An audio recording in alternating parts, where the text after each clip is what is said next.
കതിരൂർ മനോജ് വധത്തിന്റെ പശ്ചാത്തലത്തിൽ ഉയർന്ന രാഷ്ട്രീയ വെല്ലുവിളികളെ അതിജീവിക്കാൻ സിപിഐഎം തയ്യാറെടുക്കുന്നു. സിബിഐ അന്വേഷണത്തിനായി ആഭ്യന്തര വകുപ്പ് കേന്ദ്രത്തിനയച്ച വസ്തുതാവിരുദ്ധമായ കത്ത് ഉൾപ്പെടെയുള്ള വിഷയങ്ങൾ ഉയർത്തിക്കൊണ്ട് വിപുലമായ ക്യാമ്പയിൻ നടത്താനാണ് സിപിഐഎം തീരുമാനം. കതിരൂർ മനോജ് വധത്തെ തുടർന്ന് ഉയർന്ന പ്രതികൂല രാഷ്ട്രീയ സാഹചര്യത്തെ മാറ്റിയെടുക്കാനുള്ള വിപുലമായ പദ്ധതികളാണ് സിപിഐഎം കണ്ണൂരിൽ ആവിഷ്കരിച്ചിരിക്കുന്നത്.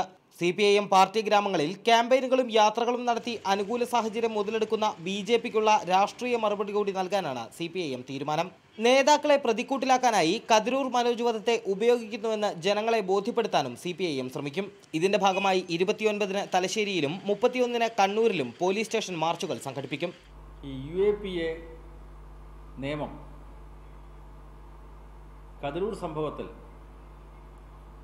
ഉൾപ്പെടുത്തിയത് പിൻവലിക്കുക, കള്ളക്കേസും മർദ്ദനവും അവസാനിപ്പിക്കുക,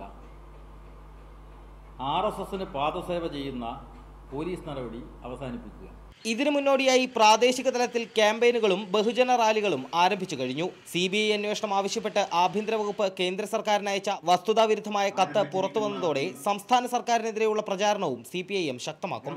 കേരളത്തിലെ ആഭ്യന്തരമന്ത്രി ചെന്നിത്തല പോലീസ് സേനയ്ക്കൊരു നിർദ്ദേശം കൊടുത്തിരിക്കുക. CPMനെ തകർക്കാനുള്ള RSSന്റെ പദ്ധതിക്ക് ആവശ്യമായിട്ടുള്ള സഹായങ്ങൾ പോലീസ് ചെയ്യണം. കതിരൂർ മനോജ് വധത്തിന് ശേഷവും തങ്ങളുടെ ശക്തി ക്ഷയിച്ചിട്ടില്ലെന്ന് തെളിയിക്കാനുള്ള അവസരമായി കൂടി ഇതിനെ CPIM കാണുന്നുണ്ട്. യദു നാരായണൻ, റിപ്പോർട്ടർ, കണ്ണൂർ.